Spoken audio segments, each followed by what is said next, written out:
روزے سے متعلق دیکھ لیں گے، ایسے احکام بھی تھے کہ روزہ افطار کرنے کے بعد اگر کوئی سو گیا تو پھر اگلے دن کی بات آئے گی، جب تک جاگ رہا ہے وہ اسے کھا رہا ہے، جب سوتا ہے تو پھر اس کی تکمیل ہوتی ہے۔ اسی طرح عبادات میں جب آپ نماز کو دیکھتے ہیں تو یہ 5 کا عدد جو ہے، 5 نمازوں کا عدد، یہ اللہ کریم نے اس وقت حکم عطا فرمایا جب معراج شریف پر نبی کریم صلی اللہ علیہ وسلم تشریف لے گئے، اللہ رکوع سجود اس سے پہلے بھی ہے۔ یہی بات احکام میں جو ہے تبدیل ہوئی، اللہ نے جو بہتر سمجھا، جو مزید اعلیٰ عطا فرما، اس کی شان وہ جانتا ہے۔ اب جب خیر امت کی بات آتی ہے تو اس پر علماء کرام بڑے خوبصورت پہلوؤں سے گفتگو کرتے ہیں، تحریر کرتے ہیں۔ بعض روایات میں یہ چیز ملتی ہے کہ خیر امت میں صحابہ کرام رضوان اللہ علیہم اجمعین کی جماعت ہے۔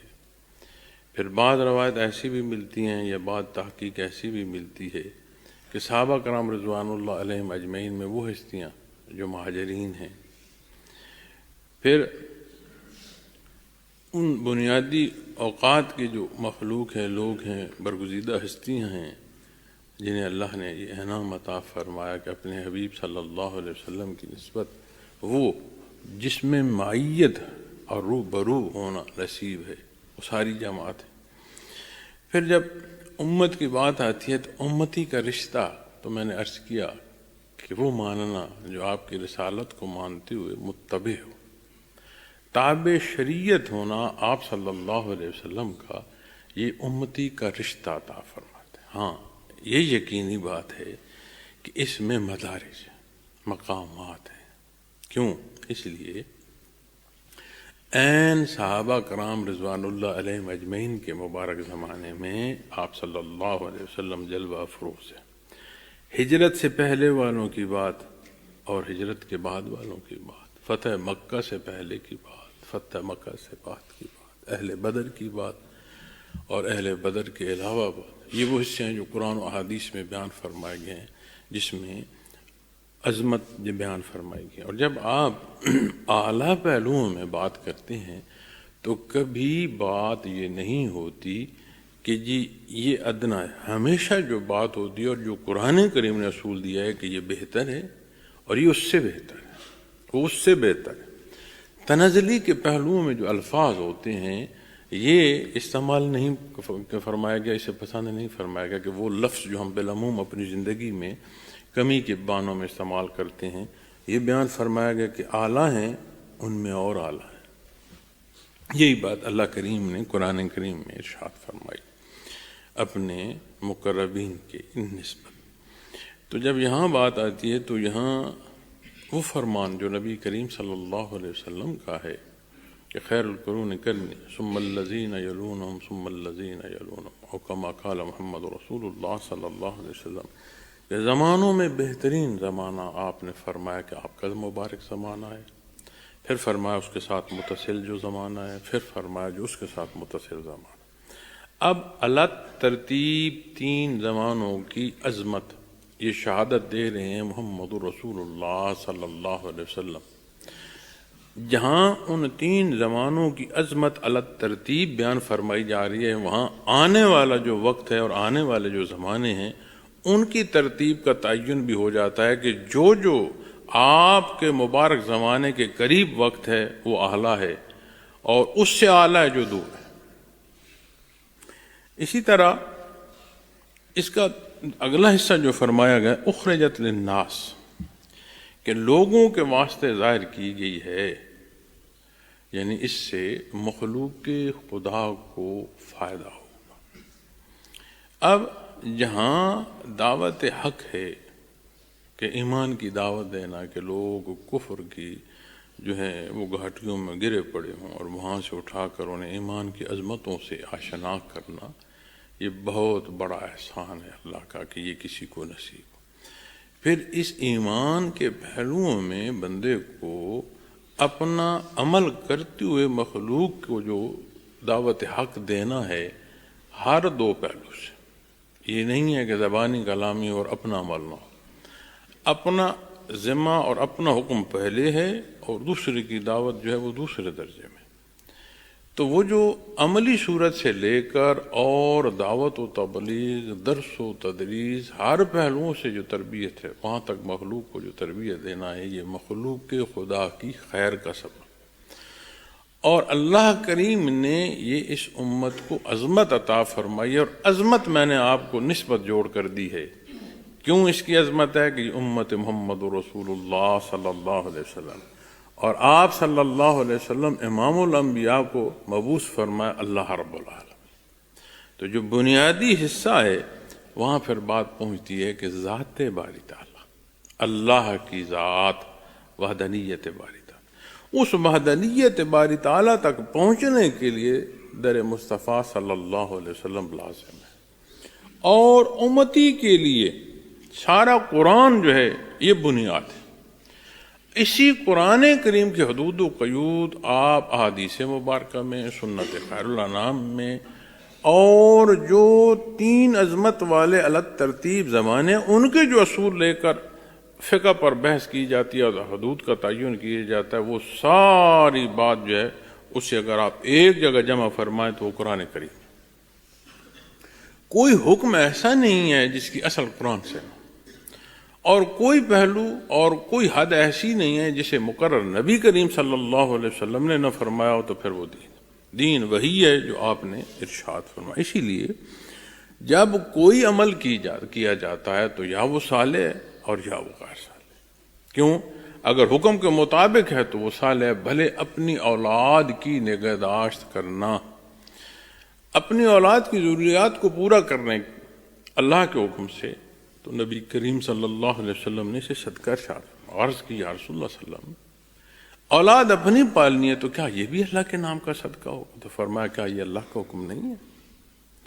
تو جو عمل کوئی کرتا ہے اور وہ حکم کے مطابق ہے، شریعت اسلامی کے تابع ہے، تو صالح، بھلے وہ کسی اچھے نیت سے کسی اچھے کام کو قدم اٹھاتا ہے تو وہ اس کا قدم اٹھانا اپنے ایک درجے میں عبادت کا حصہ رکھتی ہے.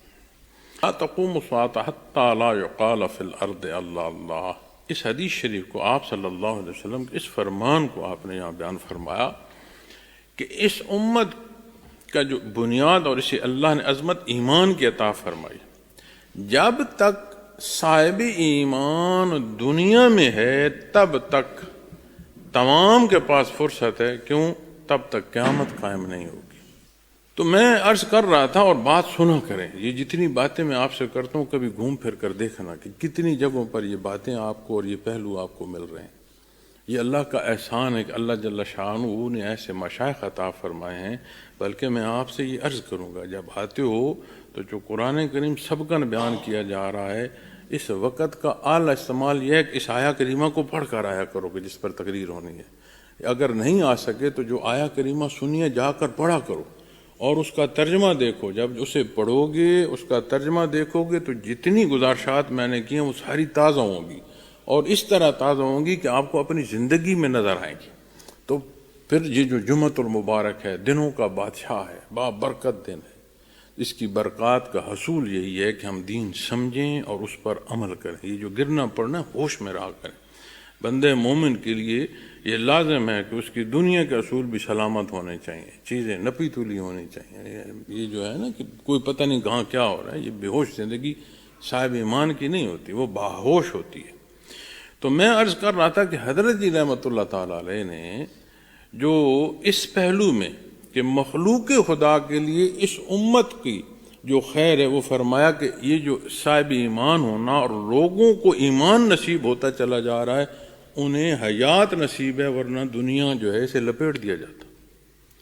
اور ایک اور واقعہ میں آپ کو عرض کروں گا جو قرآن کریم نے بیان فرمایا ہے صلح حدیبیہ کے موقع پر، اور اس کی آیات کریمہ جو ہیں وہ یہ بیان فرماتی ہیں، ان کا مفہوم علی یہ ہے کہ اگر ایسے مخفی لوگ نہ ہوتے جن کے قلوب جو ہیں وہ بدل چکے ہیں تو آج ہی فتح ہو جاتی کہ انہیں نقصان نہ ہو. یعنی جو اہل مکہ نے روکا آپ صلی اللہ علیہ وسلم کو داخل نہیں ہو سکتے، اور معاہدہ ہوا صلح حدیبیہ کہ اگلے سال آپ آ جائیں، اس دفعہ نہ آئیں، اور کوشش تھی مشرکین کی کہ آپ صلی اللہ علیہ وسلم کو نقصان پہنچایا جائے اور زندگی مبارک تک کو نقصان پہنچایا جائے. یہ پوری کوشش کی گئی کہ اللہ قادر ہے، اس نے نہیں ہونے.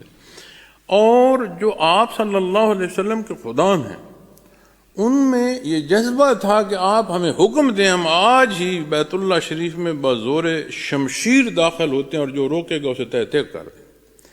اللہ نے فرمایا، قرآن کریم کی آیات کا مفہوم ہے کہ ایسے لوگ جو راغب ہو گئے ہیں اسلام کی طرف اور دین کی طرف، وہ ان میں شامل ہیں. اگر وہ شامل نہ ہوتے تو آج ہی فیصلہ ہو جاتا.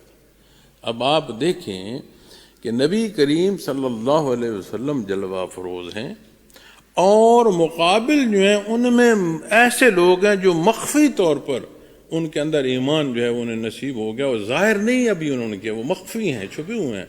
لیکن اللہ نے اس کا انہیں یہ صلہ دیا کہ نہ صرف وہ محفوظ رہے بلکہ ان کے ساتھ کافر و مشرک بھی محفوظ ہوتے چلے گئے. اب وہ حکم اور وہ تعلیمات جو نبی کریم صلی اللہ علیہ وسلم عطا فرما رہے وہ وہی ہے جو دین حق ہے. وہ جسے نصیب ہوا، آپ غور فرمائیں کہ باقیوں کے لیے کتنی خیر کا سبب ہوگی کہ تلوار کی دھار سے بچ گئے. اسی طرح یہ جو حدیث شریف ہے کہ تب تک قیامت قائم نہیں ہوگی جب تک دنیا میں آخری اللہ اللہ کرنے والا بندہ موجود ہے، یعنی صاحب ایمان موجود. اب ایمان کا ہونا دنیا اور اس جہان فانی کی بقا کا سبب ہے، یہ حدیث شریف میں بیان فرمایا جا رہا ہے. تو کیا جو زندہ ہے تا دم واپسی اس کے پاس موقع نہیں ہے کہ وہ ایمان لے آئے، توبہ کر لے، پلٹ آئے؟ تو اللہ وہ فرصت ہی سلب کر لیتا، ابھی اس کی زندگی ہوتی، عذاب الہی قوموں پر نہیں آئے. پوری کی پوری جو ہے قوم جو ہے وہ غرق ہو گئی، پوری کی پوری جو قومیں ہیں وہ ایک چیخ سے ڈھیر ہو گئیں، پوری کی پوری قوموں پر سنگ باری نہیں ہوئی. کیا قرآن نہیں بیان فرماتا؟ اور جانوروں کی شکل نہیں ہوگی، کچھ دن چیخ چیخ چیخ چیخ کر سارے فلاح ہو گئے. یہ قرآن کے نہیں بیان فرماتا. تو خیر امت اور اس کا جو مخلوق تک کتنے ہی پہلو ہیں، اور حضرت جی نے یہ کتنا باریک پہلو ارشاد فرمایا ہے کہ جو انکار کر رہا ہے اس کے پاس جو فرصت اسے نصیب ہو رہی ہے وہ بھی اللہ کی برکت یہ ہے کہ یہ ایمان سبب ہے. اس لیے کہ جب آخری ایمان والا بندہ اٹھے گا تو سور پھونک دیا جائے گا اور قیامت قائم آ جائے گی، پھر کسی کو فرصت نہیں ملے گی.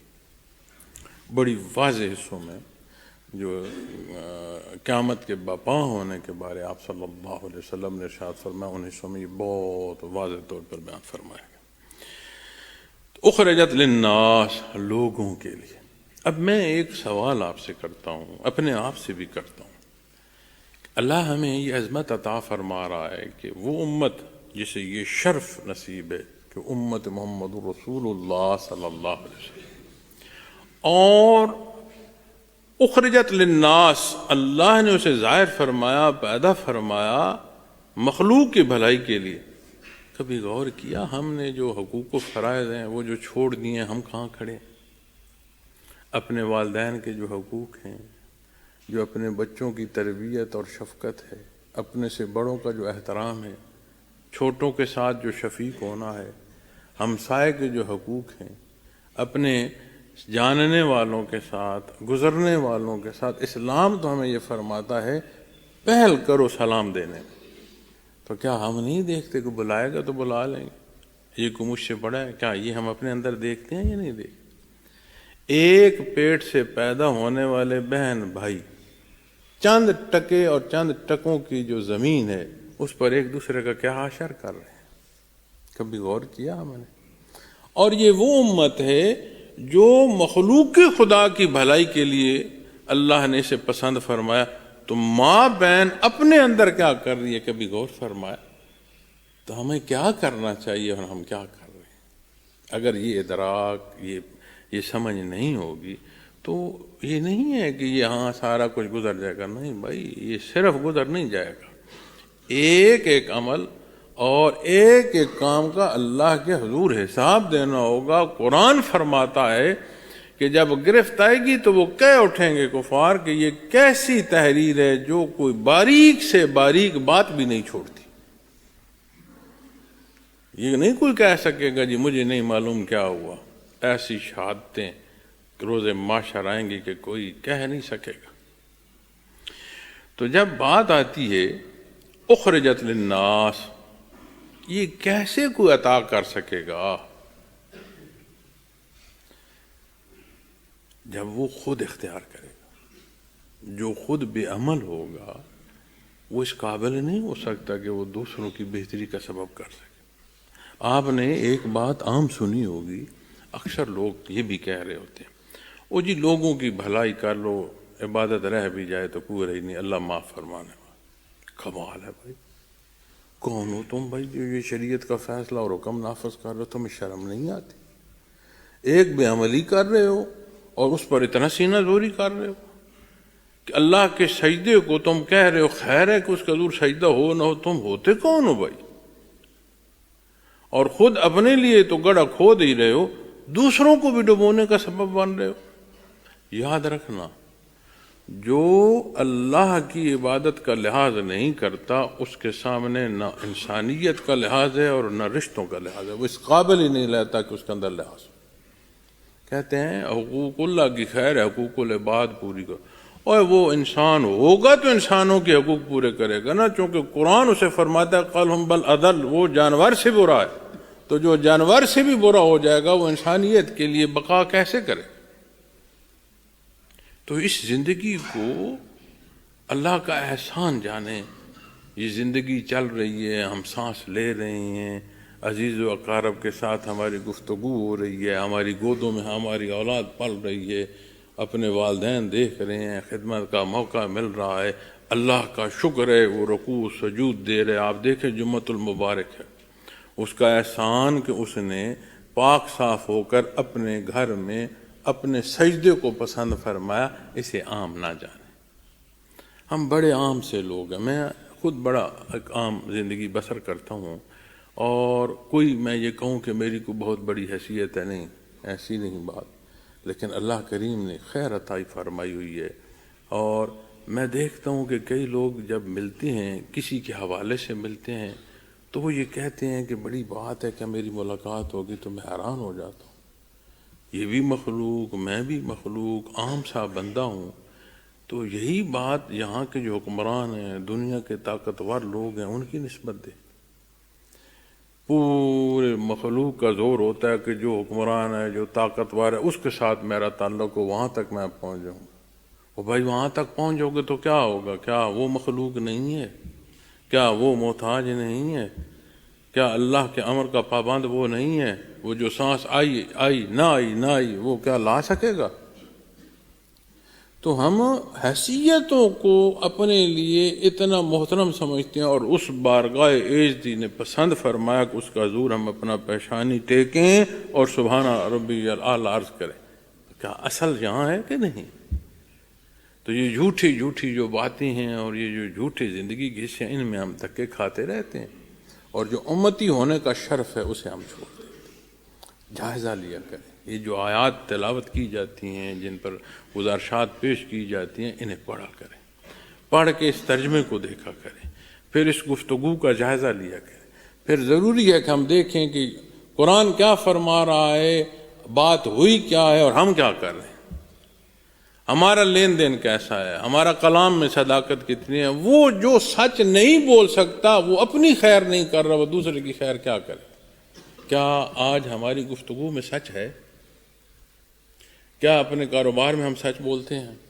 کیا اپنی محنت مزدوری میں ہم سچ بولتے ہیں؟ بازار میں جاتے ہو، جو خرید رہا ہے کیا وہ سچ بول رہا ہے؟ جو بیچ رہا ہے کیا وہ سچ بول رہا ہے؟ آپ غور تو کرو. ہم ابتدا جھوٹ سے کرتے ہیں، پھر کرتے کرتے اصل قیمت تک جائیں گے اور یہ بھول جاتے ہیں کہ سارے کاروبار کو ہم نے بے برکت کر دیا، اس کی برکت ختم کر دی. یہ جو پرندہ اڑتا ہے نا جی، قرآن و حدیث کی میں ان باریکیوں کو بھی بیان فرمایا گیا. اسے کوئی پتہ نہیں کہ وہ جو اپنے گھونسلے سے اڑائے اسے رزق کہاں سے اور کتنا ملے. اور ہوا کے دوش پر جو کھڑا ہے، قرآن فرماتا ہے کہ اسے اللہ نے وہ کھڑا کیا ہوا ہے کہ وہ ہوا کے دوش پر تیر رہا ہے. ہوا کے دوش پر تیر رہا ہے، کوئی سہارا نہیں ہے ساتھ اس کے، اللہ نے اسے وہاں سہارا دیا. کوئی معلوم نہیں کہ آج کا دانہ دن کا کہاں ملے گا، پلٹتا ہے، اس کا پیٹ بھرا ہے۔ تو حضرت انسان تو کیوں اتنا خائف ہے؟ اپنی محنت کر، سمجھداری سے رہ، متحرک زندگی بسر کر، اور اچھا کما، اچھا پہن، اچھا کھلا اپنے اہل خانہ کو۔ یہ بے یقینی کیوں ہے کہ مخلوق کے واسطہ ہوگا تو ہمیں رزق ملے گا؟ پھر وہ بنیاد جو اللہ رب العالمین پر ایمان کیا، وہ کیا ہے؟ تو معزز سامعین کرام، یہ وہ حقائق ہیں، اگر ہم آج ان کو نہیں دیکھیں گے، ہو نہیں سکتا کہ ملک الموت وارد ہو اور پھر یہ ایک ایک چیزیں ہمیں نظر نہ آئیں۔ وقت نزا علماء کرام بیان کرتے ہیں کہ گزشتہ زندگی، حساب تبھی ہونا ہے کہ گزشتہ زندگی کا ایک ایک لمحہ ایسے آنکھ کے سامنے سے گزرتا ہے، کہاں کہاں میں نے کیا کیا کیا۔ تو کیا پھر اس نازک لمحے پر ہماری یہ زندگی سوچنے کے قابل ہوگی جیسے ہم زندگی بسر کر رہے ہیں؟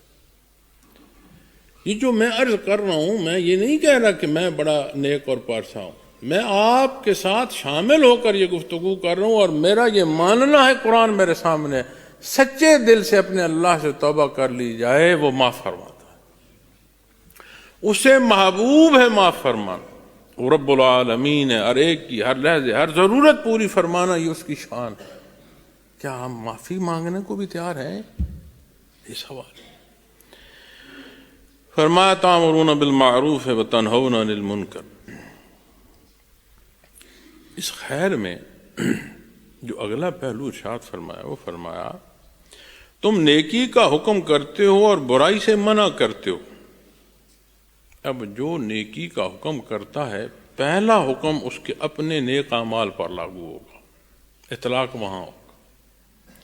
آج ہم کیا کہتے ہیں؟ ہم کہتے ہیں جی کہ بڑا فلاں نیک ہے جی، اس کے اتنا اجر اور ثواب جمع ہوگا، اس نے اتنی تبلیغ کر لی ہے، اتنے قدم اٹھا لیے ہیں، اتنے چلے کر لیے ہیں، اتنے ختم کر لیے ہیں۔ اور نبی کریم صلی اللہ علیہ وسلم فرماتے ہیں بخشش اللہ کی رحمت پر، ارشاد اللہ کی رحمت سے بخشش ہے، تم اپنا عمل صالح اختیار کرو، اس پر قائم رہو اور خوش رہو۔ کیوں خوش رہو؟ اس لیے کہ اللہ سے توقع رکھو بہتری کی، اچھی کی، خوشی کی۔ نبی کریم صلی اللہ علیہ وسلم نے فرمایا کہ اللہ کا یہ احسان ہوا ہے کہ اللہ نے مجھے فرمایا ہے کہ آپ کی امت کے 70,000 لوگ جو ہیں انہیں بغیر حساب کے جنت میں داخل کر دیا جائے، ان کا حساب نہیں ہوگا۔ حضرت عمر رضی اللہ تعالیٰ عنہ سے کی نسبت بھی یہ روایت ہے کہ آپ نے عرض کیا یا رسول اللہ صلی اللہ علیہ وسلم اور مانگنا تھا، تو آپ نے فرمایا اور مانگا؟ اللہ نے فرمایا ہر 1000 کے ساتھ 70,000 بخشوں گا۔ عرض کیا رسول اللہ صلی اللہ علیہ وسلم اور مانگنا تھا، فرمایا اور مانگا؟ اللہ نے فرمایا ہر ایک کے ساتھ 70,000 بخشوں گا۔ فرمایا یا رسول اللہ صلی اللہ علیہ وسلم اور مانگنا تھا، فرمایا اور مانگا ہے؟ اللہ نے فرمایا 3 لپ اس کے علاوہ بھی میں بخش دوں گا۔ اب اللہ کی دست شفقت کے لپ جو ہوں اور 3 لپ، اللہ تو ایک لحظے میں ساری مخلوق پر حاوی، کتنی مخلوق بخشی جائے گی۔ لیکن وہ جو امتی کا رشتہ ہے، وہ جو صدق ہے، وہ کہاں ہے؟ اور وہ نہ ہوگی تو کیا ہوگا؟ روایت میں ملتا ہے کہ حوض کوثر پر آپ جلوہ افروز ہوں گے، اپنی امت کی پیاس بجھا رہے ہیں۔ ایک جماعت آئی ہے اور قریب ہوگا کہ آپ ان کے لیے کہ انہیں بھی پلایا جائے، انہیں فرشتے روک لیں۔ آپ فرمائیں گے کہ میری امت کے لوگ ہیں، کیوں روک رہے ہو؟ آپ کو عرض کی جائے گی یا رسول اللہ صلی اللہ علیہ وسلم آپ کے جانے کے بعد انہوں نے دین میں غلو کیا تھا، انہوں نے تجاوز کیے تھے، اپنی مرضیاں داخل کی تھیں دین میں، ان کا آپ سے کوئی تعلق نہیں۔ آج ہمیں یہ جو سجدوں کا حکم ہے، قرآن فرماتا ہے کہ قیامت کے دن ایسی مخلوق ہوگی جب حکم سجدہ ہوگا، وہ چاہے گی سجدہ کر سکے لیکن وہ جھک نہیں سکیں گے۔ کفر ایسی لعنت ہے کہ وہ چاہیں گے کہ سجدہ کریں، حکم ہوگا کہ سجدہ کرو، لیکن سجدہ اسے ہی نصیب ہوگا جس نے یہاں سجدہ اختیار کیا، جسے یہ شرف نصیب ہوا، اللہ نے توفیق بخشی، اسے ہدایت نصیب ہو کہ یہاں وہ سجدہ کرے۔ اچھا، جب یہ بات آتی ہے نا تامرون بالمعروف ہے کہ تم نیکی کا حکم کرتے ہو تو پہلے نیک عمل کرنا ہوگا۔ نیک عمل کرنے کے لیے نیکی کا جاننا ضروری ہے کہ کیا نیکی ہے اور کیا بدی ہے، خود نہیں طے کر سکتے۔ تو دینی احکام اپنی ضرورت کے مطابق یہ ہر ایک کی ذمہ داری ہے کہ وہ جانے گا تو عمل کرے۔ اچھا جب عمل کر لے گا تو پھر جو اس کے تحت ہے، فرمایا تم نیکی کا حکم کرو، تامرون بالمعروف، نیکی کا حکم کرو، گزارش نہیں فرمائی گئی۔ اچھا حکم کہاں ہوتا ہے؟ حکم وہاں ہوتا ہے جو چیز جگہ مخلوق تابع ہو، تحت ہو، جس پر حاکم ہوگا تو حکم کرے گا نا، گزارش تو حکم نہیں کے معنوں میں نہیں آتی۔ تو یہاں دو پہلو، ایک پہلو جو بالعموم زندگی سے تعلق رکھتا ہے، ہر بندہ ایک درجے کا حاکم ہے، کوئی خاندان پر حاکم ہے، عزیز و اقارب برادری دوستوں پر حاکم ہے، کوئی اہل خانہ گھر بچے اولاد بیوی پر حاکم ہے، جس کا کوئی نہیں سنتا اس کا اپنا وجود تو ہے، اس پر اس کا حکم چلتا ہے۔ تو اپنا حکم اور اختیار وہ نیکی کے لیے اور دین اسلام پر عمل پیرا ہونے کے لیے استعمال کرے، جس کا کوئی نہیں سنتا اس کا یہ وجود تو ماتحت ہے نا، یہاں تو اس کی حکومت ہے۔ تو ذات سے لے کر جہاں تک اس کا اثر ہے وہ نیکی کا حکم کرے، ترغیب دے، تربیت دے، تعلیم دے، جو ہو سکتا ہے وہ کرے۔ اچھا دوسرا اس کا جو پہلو ہے وہ خلافت کی نسبت آتا ہے کہ مسلمان حکومت، مسلمان ملک میں ایک جماعت ایسی ہونی چاہیے جو نیکی کا حکم دے اور بدی سے روکے، حکماً روکے۔ لیکن اگر یہ مخلوق ساری ہم اپنے اپنے نظام بنا کر کھڑے ہو کر شروع کر دیں، جماعتیں کھڑی کر دیں کہ میں نیکی کا حکم دے رہا ہوں، قرآن نے مجھے فرمایا، تو قرآن نے جس نسبت سے فرمایا اور جو اس کی اسرار و رموز ہیں ان کے مطابق نہیں کرو گے تو آپس میں دست و گریباں ہو جاؤ گے، جو آج ہو رہا ہے۔ یہ جو دین کے نام پر جنگ ہوتی ہے اور اپنے اپنے جو نظریات ہیں دینی پہلو ان پر جو جنگ ہوتی ہے، اس کا کیا مطلب؟ ہونا تو یہ چاہیے کہ ہمارا ملک ہے، اسلامی ملک ہے، کتنے محکمے، اس میں ایک ایسا محکمہ ہونا چاہیے جو ہر وقت سرگرداں رہے، حقوق و فرائض کی تکمیل کو دیکھتا رہے، جہاں غلطی ہو رہی اسے روکے، نہ روکے اسے سزا دی جائے اور نیکی کی ترغیب دی جائے، سکھایا جائے، لوگوں کو بتایا جائے۔ یہ جو میں آپ سے عرض کر رہا ہوں یہ کیا ہے؟ کیا یہ نیکی کی ترغیب نہیں ہے؟ لیکن اگر میں خود نیکی پر قائم نہ ہوں، آپ کو بھلے نہ بھی معلوم ہو، میرے الفاظ میں بھی اثر نہیں رہے گا کہ آپ تک وہ اثر کر جائیں، کانوں پر پڑے گی آواز اور گزر جائے گی۔ لیکن اگر میں نیکی پر خود عمل پیرا ہو کر ٹوٹے پھوٹے لفظوں سے بھی بولوں گا تو وہ صرف آپ کی سماعت سے نہیں ٹکرائے گی، وہ آپ کے دلوں تک بات جائے گی کہ یہ کیا کہہ رہا ہے۔ پھر جو حق کے لیے آئے گا اسے سنائی صرف یہاں نہیں دے گا، اسے یہاں تک سنائی دے گا۔ جو محض رواجات کے لیے اور ٹکرے مارنے سجدے کے لیے گنتی پوری ہوگی، آج بھی پوری نماز، آج بھی پوری ہوگی، اتنی میں نے پڑھ لی، وہ صدق دل تک بات نہیں پہنچتی۔ صاف کھرا سیدھا، میں کچھ نہیں جانتا، آپ کچھ نہیں جانتے، کیا میرا آپ کا ایمان نہیں ہے؟ اللہ ہر کچھ جانتا ہے، ہر شے جانتا ہے۔ ہر شے جاننے والا میرے حال سے واقف نہیں ہے، میں اپنے دلوں میں کیا سوچ رہا ہوں، میری کیا نیت ہے، میں کیا کرنا چاہ رہا ہوں، بھلے لوگ جو مرضی کہتے رہیں۔ تو جب بات آتی ہے جماعتی پہلوؤں میں تو تم نیکی کا حکم کرتے ہو وَتَنْهَوْنَ عَنِ الْمُنْكَرِ، اور برائی سے منع کرتے ہو۔ دونوں پہلوؤں میں حکم ہے، اختیاری اور رکاوٹ، دونوں پہلوؤں میں حکم اور دونوں میں طاقت ہے۔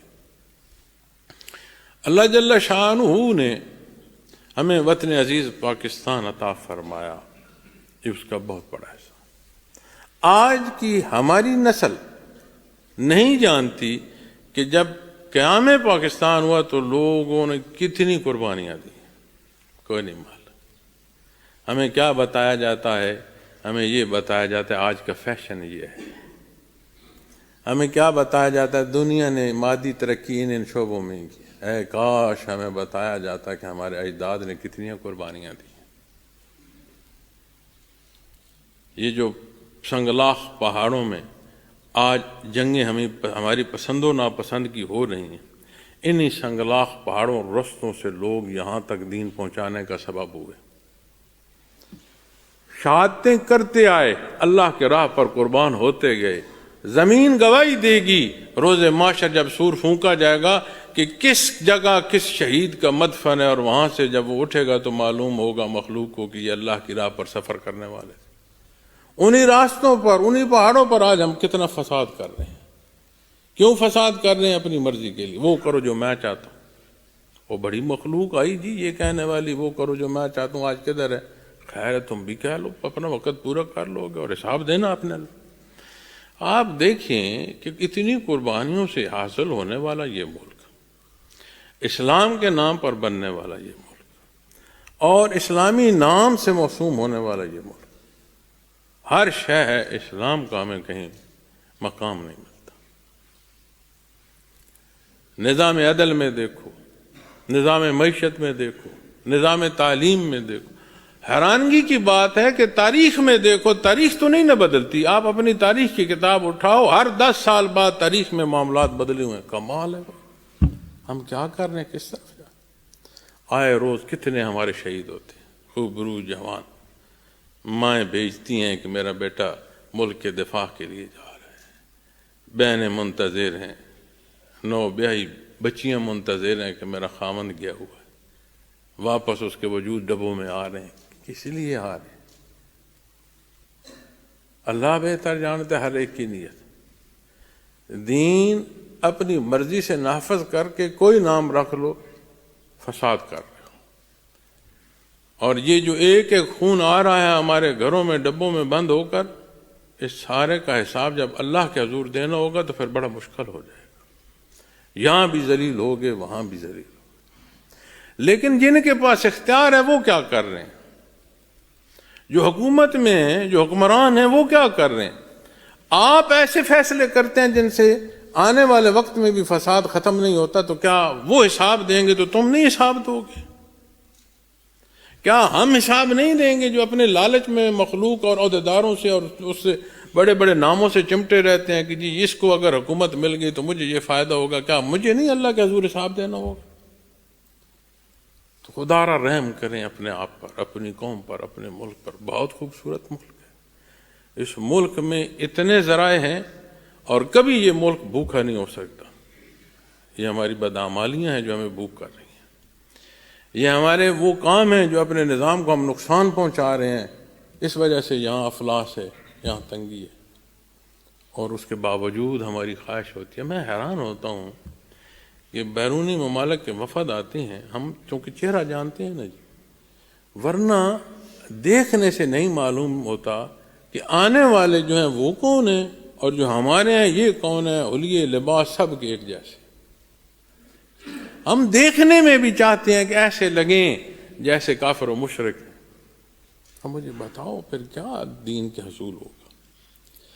لیکن اللہ مہربانی فرمائے، شہداء کے خونوں کو، مسکینوں اور یتیموں کی جو دعائیں، اللہ انہیں سنے، اللہ ہم پر رحم کرے، ہمارے گناہوں کی معافی دے، ہمیں امن نصیب ہو۔ لیکن یاد رکھنا، حکمرانوں کی ذمہ داری ہے، ضرور ہے، میرے آپ کی اپنی ذمہ داری بھی ہے کہ ہم کیا کر رہے ہیں۔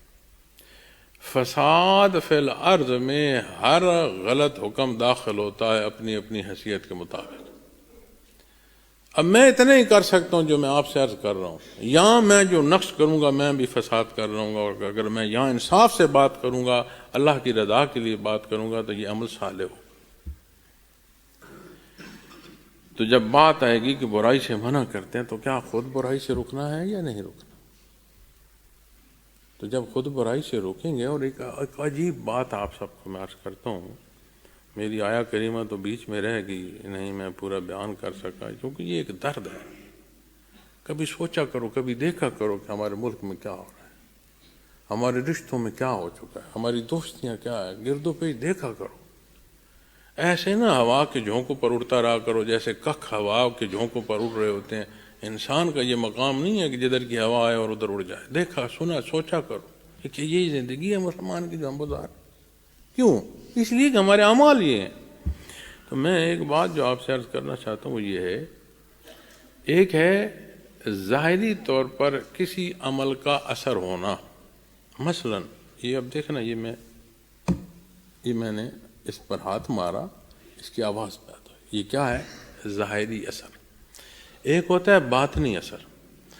جب بدعمالیاں اور گناہ کیے جاتے ہیں تو فساد پیدا ایسا ہوتا ہے کہ یہ جو نظام ہے زندگی کا، اس کے اندر بھی مسائل پیدا ہونا شروع ہو جاتے ہیں۔ کیوں؟ قرآن فرماتا ہے ظہر الفساد فی البر والبحر بما غصبت ایدی الناس، خشکی اور تری پر جو فساد پیدا ہو جاتے ہیں یہ تمہارے کردار ہیں، ان کی وجہ سے ہو جاتے ہیں۔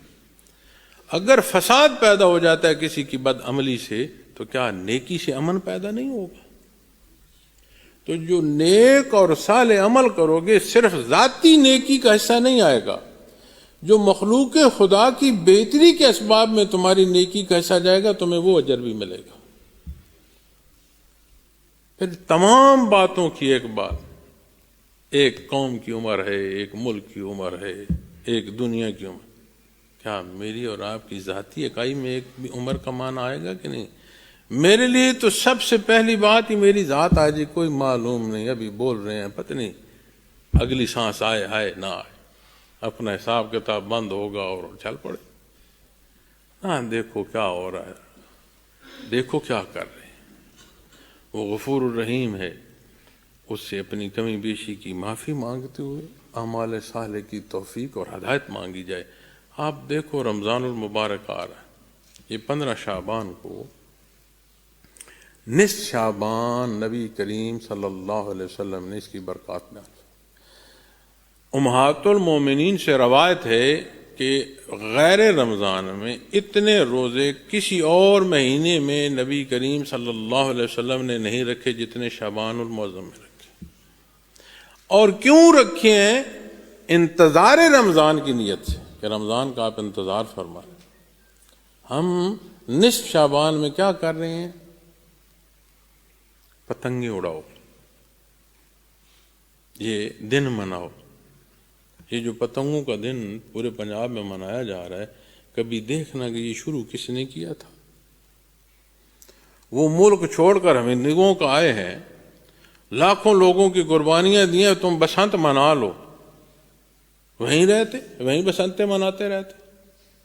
اور نصف شعبان رمضان المعظم کی تیاری ہے اور ہم بسنت منا رہے ہیں، کیا رعایا خوش ہو جائے گی؟ دیکھو نا کس طرح ہم اپنے اعمال جو ہیں وہ کر رہے ہیں اور کوئی احساس نہیں۔ کروڑوں ارباں روپے ہمارے بچے لگا رہے ہیں، ناچ گانا ہلا گلا ہو رہا ہے، یہ نصف شعبان کی برکات ہے۔ کیا ہوا؟ شب برات ہے جی، اس پر میٹھا پکایا ہے، بتیاں جلائی ہیں، سجدے نہ کرنا، رکوع نہ کرنا، قیام اور تشہد نہ دیکھنا، بتیاں جلانا۔ انہی بتیوں کو قبروں میں لے جاؤ، لالٹینیں لگانا جس طرح فرعونوں نے لگائی تھی، دیکھتے ہیں کتنی روشنی ہوتی۔ تو یہ وہ حصے ہیں معزز سامعین کرام جنہیں دیکھنے کی ضرورت ہے۔ اور یہ سارا کچھ جو میں عرض کرتا آ رہا ہوں، اس کی بنیاد وہی ہے جو پہلے ہے، وَتُؤْمِنُونَ بِاللَّهِ، اور اللہ پر ایمان لاتے ہو۔ یہ سارا کچھ کیوں کر رہے ہو؟ اللہ وحدہ لا شریک کے لیے کر رہے ہو۔ یہ شرف ہے بندے مومن کا کہ اسے اپنے اللہ سے نسبت نصیب ایسی ہو کہ اس کا ہر عمل، ہر سوچ کس لیے ہے؟ میرے اللہ کے لیے۔ سبحان اللہ۔ اللہ رب العالمین کمی بیشیاں معاف فرمائے۔ زندگی رہی تو اگلے حصے میں آیا کریمہ پھر تکمیل نصیب ہوگی۔ وآخر دعوانا